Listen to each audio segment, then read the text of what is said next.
ऊंचा तोरेली लरवा गौरा दे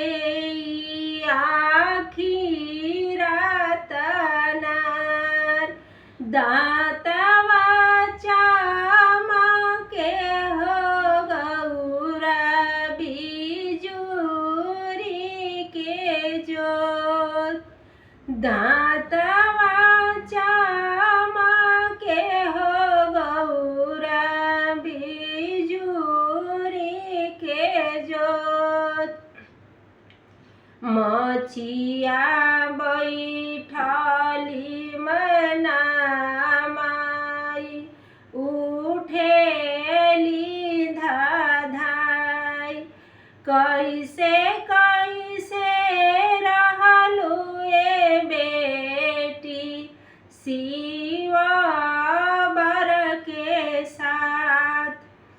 कैसे कैसे